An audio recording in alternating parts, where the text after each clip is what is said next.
Of economics. हम अर्थशास्त्र की प्रकृति, क्षेत्र और उसके अध्ययन कर चुके हैं पहले अध्ययन में। अर्थशास्त्र की जो सीमाएं हैं उनको जानने से पहले हमें ये देखना होगा, ये पढ़ना होगा कि अर्थशास्त्र का जो प्रकार है वो कितने तरीके के हैं। तो पहला है व्यष्टि अर्थशास्त्र, दूसरा है समष्टि अर्थशास्त्र। व्यष्टि अर्थशास्त्र का मतलब है कि माइक्रो इकोनॉमिक्स बोलते हैं इसको, और ये ग्रीक शब्द है, माइक्रोस से बना है, इसका मतलब कि सूक्ष्म, छोटे लेवल।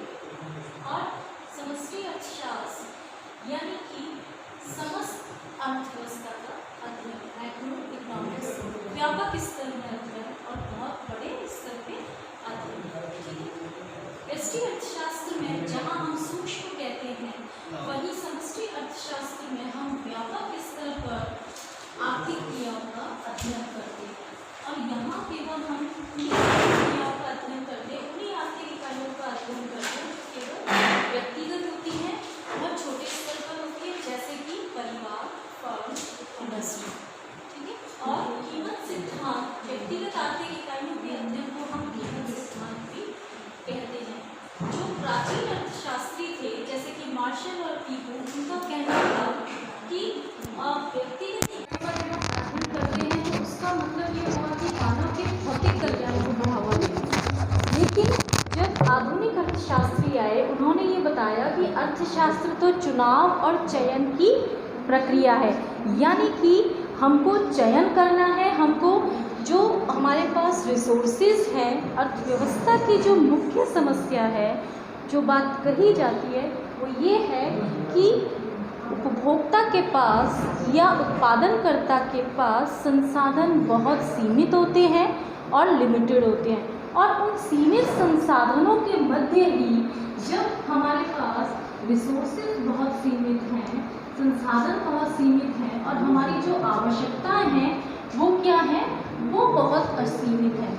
तो प्रॉब्लम कहाँ ये आती है कि इन सीमित संसाधनों से हमें असीमित आवश्यकताओं की पूर्ति करनी होती है। हमें सीमित संसाधनों से असीमित आवश्यकताओं की पूर्ति करनी होती है।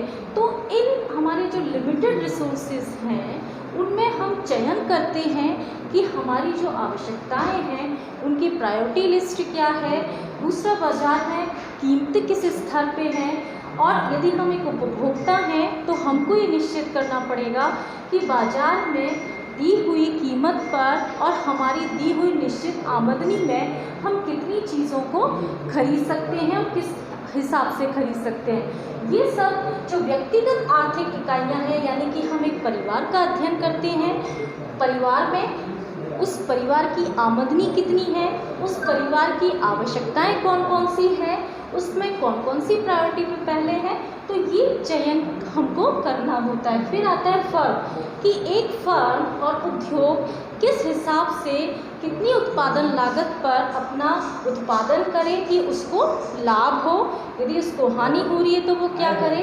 इंडस्ट्री का जो प्राइस लेवल है वो किस तरीके से डिटरमाइन होगा, किस तरीके से वो सप्लाई करे। ये सभी जो चीज़ें हैं वो हम व्यष्टि अर्थशास्त्र में पढ़ते हैं। और जब हम समष्टि अर्थशास्त्र मैक्रो इकोनॉमिक्स की बात करते हैं तो उसमें हम व्यापक स्तर पे अध्ययन करते हैं, जैसे कि समस्त अर्थव्यवस्था का, समग्र अर्थव्यवस्था की जो आर्थिक इकाइयाँ होती हैं उनका अध्ययन समष्टि अर्थशास्त्र में किया जाता है। जैसे राष्ट्रीय आय, नेशनल इनकम, नेशनल सेविंग, बचत, विनियोग कितना किया जाए, टोटल एम्प्लॉयमेंट, कुल रोजगार, कुल उत्पत्ति, आर्थिक विकास और आर्थिक विकास के दरमियान आने वाले जो उतार चढ़ाव हैं उन सभी का अध्ययन हम समष्टि अर्थशास्त्र में करते हैं। चूँकि आज हमारा जो टॉपिक है वो ये है अर्थशास्त्र की सीमाएं, लिमिटेशंस ऑफ इकोनॉमिक्स, यानी कि जब हम इकोनॉमिक्स पढ़ते हैं तो क्या ऐसी बाध्यताएं हैं जो हमको थोड़ा बहुत सोचने पे मजबूर करती हैं। जैसे जब हम व्यष्टि अर्थशास्त्र की सीमाओं के बारे में पढ़ेंगे तो व्यष्टि अर्थशास्त्र की फर्स्ट जो सीमा आएगी कि भाई इसमें केवल व्यक्तिगत आर्थिक इकाइयों का ही अध्ययन होता है, ये केवल व्यक्तिगत लेवल पर ही सोचते हैं, इसमें केवल परिवार, फर्म, उद्योग आदि की ही बात की जाती है। व्यापक स्तर पे इसमें अध्ययन नहीं किया जा रहा है, तो हम समस्त अर्थव्यवस्था के जो उतार चढ़ाव हैं, जो आर्थिक क्रियाकलाप हैं, उनके बारे में अनुमान लगा नहीं सकते, उन समस्याओं का समाधान नहीं कर सकते। जैसे दूसरी ओर कि जरूरी नहीं है कि जो चीज़ व्यक्तिगत स्तर पर लागू हो रही हो वो समस्त अर्थव्यवस्था पर भी लागू हो। ये एक मेन व्यक्तिगत जो इकाइयाँ हैं, इसकी जो सबसे बड़ी कमजोरी यही है कि व्यक्तिगत इकाइयों का ही इसमें अध्ययन किया जाता है और बहुत ही छोटे लेवल पे अध्ययन होता है, सूक्ष्म लेवल पे होता है। जबकि हमको अगर आर्थिक क्रियाओं का पूरे का जो समग्र अर्थव्यवस्था का अध्ययन करेंगे, तभी हम व्यक्तिगत स्तर की जो समस्याएं हैं उन्हीं के आधार पर हम जो बड़ी समस्याएं हैं उनका समाधान कर सकते हैं। नेक्स्ट ये है कि व्यक्ति अर्थव्यवस्था में संपूर्ण अर्थव्यवस्था के दृष्टिकोण से विचार नहीं किया जाता। संपूर्ण अर्थव्यवस्था के यानी कि व्यष्टि अर्थशास्त्र की जो प्रथम सीमा हो गई कि इसमें संपूर्ण अर्थव्यवस्था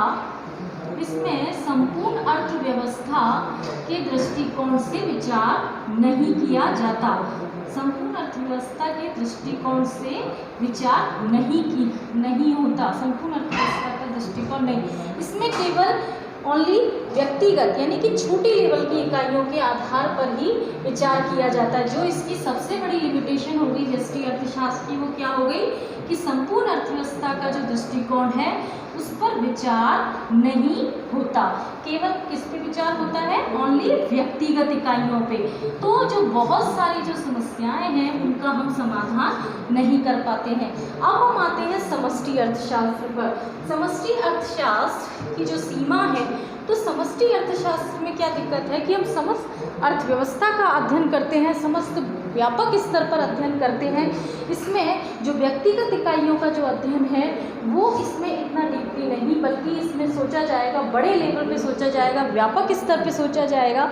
उससे क्या होगा कि गलत परिणाम निकलने की संभावना रहती है और आगे चलकर कि किस तरीके से हमको इसमें सावधानी बरतने की बहुत आवश्यकता होती है कि जो परिणाम है वो कई बार जब हम बहुत बड़े व्यापक स्तर पर किसी चीज़ का अध्ययन करते हैं, जब हम छोटी छोटी चीज़ों को अवॉइड करना शुरू कर देते हैं, तो उसकी वजह से कई बार हम ये नहीं कह सकते कि जो परिणाम हैं वो बिल्कुल सही आए हैं या गलत निकले हैं। तो समष्टि अर्थशास्त्र की दूसरी सीमा क्या हो गई कि परिणाम कभी कभी गलत आ जाते हैं, परिणाम गलत आने की संभावना रहती है।